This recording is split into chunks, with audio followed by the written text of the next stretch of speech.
కావేరి విషయంలో ఏదైతే జరగకూడదు అని సత్యం ఇన్నాళ్ళు భయపడుతూ ఉన్నాడో అదే జరుగుతుందని తెలిసి ఒక్కసారిగా గుండె పగిలే షాక్‌లోకి వెళ్ళిపోతాడు సత్యం. కావేరి దేవ మాట్లాడిన మాటలతో భయపడిపోయి బాలరాజుని కలిసి మాట్లాడదాము, ఎటైనా వెళ్ళిపోదాము అనైతే నిర్ణయించుకొని బాలరాజు దగ్గరికి వెళ్తూ ఉంటుంది చిన్నిని వెంట పెట్టుకొని. అయితే అది కాస్త సత్యం చూస్తాడు. వీళ్ళిద్దరేంటి బాలరాజు ఉండే ఇంటి దగ్గరికి వెళ్తున్నారు అనైతే అనుకుంటూ ఇక వాళ్ళని ఫాలో అవుతాడు.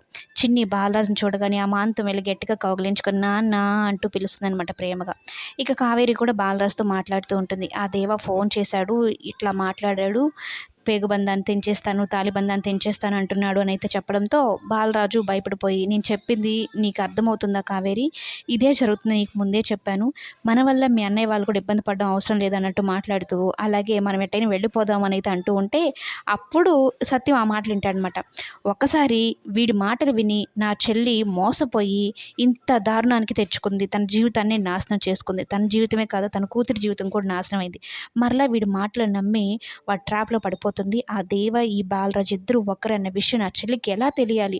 వీళ్ళిద్దరి నుంచి నేను కాపాడుకుందామని నేను అనుకుంటూ ఉంటే మరలా కసాయి వాడిని నమ్మినట్టే నా చెల్లి వెళ్ళిపోతుందని అయితే అనుకుంటూ సత్యం బాధపడుతూ ఉంటాడు. ఎలా కాపాడుకోవాలి? వాడితో వెళ్ళనివ్వకుండా ఎలా చేయాలనైతే సత్యం ఆలోచిస్తూ ఉంటాడు. చిన్నికి కావేరి వాళ్ళ అమ్మ, ఉష ఇద్దరు ఒక్కరేనన్న విషయం తెలిసినట్టే బాలరాజుకు కూడా ఉష, కావేరి ఒక్కరే అనే నిజం తెలిసిపోయిందా? అంటే నాకే ఆలస్యంగా తెలిసిందా?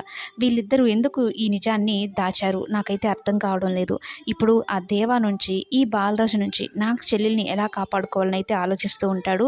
అప్పుడే హరిశ్చంద్ర ఒక నిర్ణయం అయితే చెప్తాడనమాట. ఇంద్రకి చెప్తే తను చెప్పిన ఒక ప్లాన్‌తో కావేరి వాళ్ళని వెళ్ళనివ్వకుండా చేద్దామన్నట్టు సత్యం అనుకుంటాడు. అంటే సడెన్‌గా తనకు బాగాలేకుండా రావడము, అది తెలిసి వాళ్ళ చెల్లెలు వెళ్ళలేదు కదా! నైట్‌కే వెళ్ళిపోదాం అనుకున్న కావేరి, బాలరాజు, చిన్నీలను ఇలా ఆపేద్దామనైతే సత్యం అనుకుంటాడు. మరి కథ ఎలా జరగబోతోంది ఏంటి అనేది నెక్స్ట్ ఎపిసోడ్‌లో చెప్పుకుందాం.